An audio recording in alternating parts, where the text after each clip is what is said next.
Good evening. This is the Elliott Wave update for the NASDAQ 100 for Monday, August 1st, 2022. Very slow day. Two-way trade. Yes, we had two-way trade. We had upside. We did get back above 13,100 or 13,000 and got up to 13,108. So we did break above, and that was my thoughts. And I figured once we got above, it would be a big looking both directions, going like, what are we doing up here? What's coming in to support it, and et cetera, et cetera. And at the time, there was still a lot of movement going on, and they were kind of moving into the chip stocks. They were moving into AMD and Intel and Micron and NVIDIA. Big in NVIDIA. They pushed the stock pretty well today. And also Advanced Micro, which does report tomorrow. So we have Advanced Micros coming out tomorrow, and in an effort to go for 100. So that was kind of what was on the plan today, but it was up much more than that. Still did well on the day. Now, over in what's going on here, to add to it, check out the headlines. JP Morgan quant, who called summer rebound in stocks, says rally could continue even if corporate profits decline. Now, isn't that interesting? JP Morgan has a quant trader. Quant just means computerized, algorithmic. So he's figured out an algorithm, given it enough input so that what it spits back is that the move is bullish. Whether the stocks go up, or whether the profitability goes up, or whether the profitability goes down, it's all going to be bullish. And I find that pretty amazing, because it's like, yeah, I suppose you could get a algorithm to do whatever you told it to do based on your if-then statements and how you program that algorithm. You give it the givens, and it's going to go out and search, and it's just going to do. So you have to kind of go along with it, but I have to laugh a little bit in terms of, wow. So now we got JP Morgan saying they got somebody high enough that, hey, I called this summer rebound. And it's like, well, thank you for letting them know ahead of time. And now he's letting us know that they might just prop it up and keep it higher moving forward on negative news. So whether people want to jump in now and think it's like now's the time to come in, that's up to them. Let's go over the wave count, which again, we're sitting in the middle of what either could be a minor wave 2 or the beginning stages of a primary B wave. So we're getting a length, we're now getting out there in time that anything else would basically be disqualified from here or invalidated, particularly if it was a minor 4. No, it's way too long. And it would have to go so fast and so suddenly, which, by the way, it could. It totally could. There's enough going on, and there's enough hotspots on the globe that involve the United States of America, that involve our economy, that involve money, that involve bonds, that involve all kinds of things. So any one of them or any combination thereof could send our markets into a tailspin. And so where we sit as far as a minor wave 2, yep, still in play. If that's what's happening. Again, we basically still have not gotten up to in the NASDAQ to the 50% level, which again, for a wave 2, not dependent on degree, but for a wave 2, the most common Fibonacci retracement of wave 1 falls between 50% and 62%, so 618. And that hasn't been reached yet. We're getting out, we're getting there. So it's going to change this around a little bit because this could be 1, 2, this could be 3, this is 4, and this is a rallying cry, or it's going to be a little bit different. So I got to let it play out a little bit more before I can determine. So I'm still looking at this as being the 5th wave, and the 5th wave of the C but it obviously is also now continuing to extend. My thought process is that if this was a small 4, we hit that low today, we rallied right off it, which was spectacular, and then ran to the high, which also was like, okay, so does that finish the fifth of the fifth?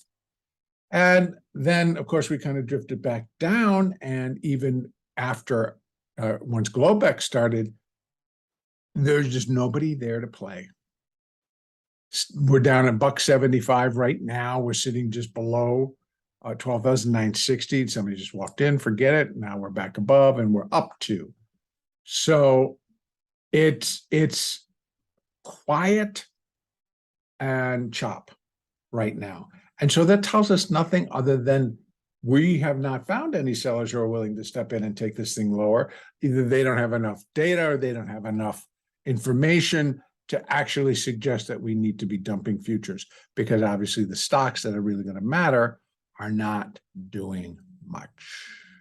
So again, leave open the potential that we can get to 13,168 and beyond. And beyond. Again, today we got up to 13,108. And if we're going to hang out here and they keep it here all night, and we come in tomorrow morning and we're still hanging out here or higher, then I would anticipate that the buy orders are stacking up and we're likely just going to go. And so we have 13,168 going back over. Could do one more thing. Oh, we're looking for a fifth wave. So let me do one little Fibonacci, and they've probably blown through all those doors. So, but let me just see. We go there, to there, to there. Oops. So if we're comparing wave 5 to wave 3, we're up again into areas where it should also complete 13,044. We also have that was already that got squashed, but now it would be back again. And then we have 13,168, but then at 100%. So wave 5 would be 100% equal. It would be equal in length to wave 3 at 13,306. So now we're getting a little bit of a zone here for a fifth wave. Continuation, then we're looking at something much different. And I'm going to have to rearrange this to cover it. But we'll do with it. We'll deal with it when it comes up. Now, again, our next level on a Fibonacci basis, also not out of the realm of possibilities, nor is it a Fibonacci number that is not that does not go along with the fact that this is what a wave 2 can do. It's consistent with probabilities for a wave 2, and that's 618. And that's at 13,664, which we've said. And now we have additional wrapped right around it. So at 13,596 up to 13,775. So now we got 2 zones. Here, 168 to 306. So 13,168, 13,306-ish. And there is a zone. And then we have 13,596, 664, 775, and that's the other zone. And that's what I'd be looking for, an extended fifth wave to go. So again, tomorrow, AMD, whatever AMD comes out with and they like or don't like, it's going to be very dependent, because now they've got all this congressional money that got passed, I believe, I guess in both, and then it's going to be signed and the money will be doled out. And so regardless maybe of what AMD or NVIDIA actually report, stocks are going to go higher. So there you have it. Now, once we reach these levels, it's always going to be the same scenario that I'm going to be looking for when the top is in and the next slide lower begins. And I would use it more, the term slide more freely the higher we get. Because I think that the rally itself is corrective, and part of what truly fits with it being a B wave, so that's the alternate count, is that a B wave is 100% deceptive, 100% based on things that just aren't going to happen and aren't real. Honestly, a B wave, it's kind of like this folly. Like we had to do a bounce, whether it's a B wave from a market that's rallying, so it'll be a downside move. They can be sudden, they can be deep, they can be crazy, and then suddenly they stop and the trend picks up again. In this case, it's an upside move, and the trend picking up again would bring us back down and take it out. So we do have plenty of resistance going up, coming down. If we finish this thing and it starts to fly lower, I am of the opinion that for it to happen up here, I do think it's going to be news driven. I do think it has to be something that's going to shock the market.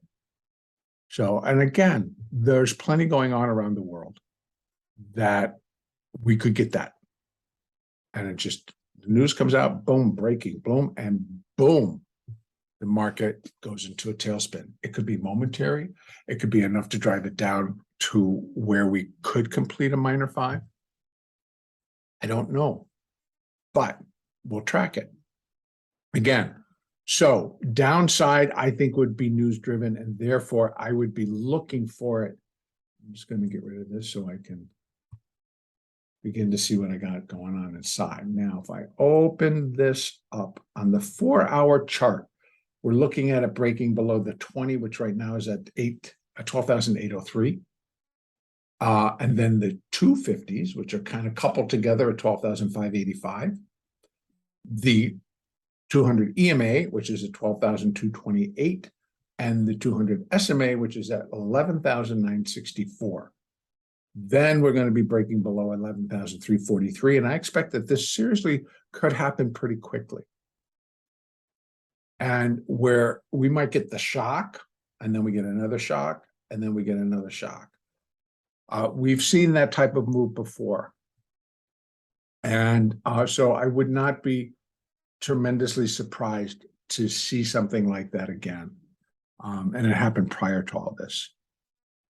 So if we go back out to the daily chart just briefly, I will show you right there. Boom, boom, boom, boom, boom. And don't forget, prior to this whole rally phase, we had been going down on the weekly chart for 7 weeks. So yeah, we should have. And it's now over a month. It's about a month and a week and a half, maybe. So it's been about a month. We had 13 weeks coming down. So we got some fibs working there. And so that's why I'm looking also for a top quickly. And then for the next correction lower, or not the correction, the continuation of the correction down. So I'm going to leave it right there. And our next update will be on Tuesday, August 2nd.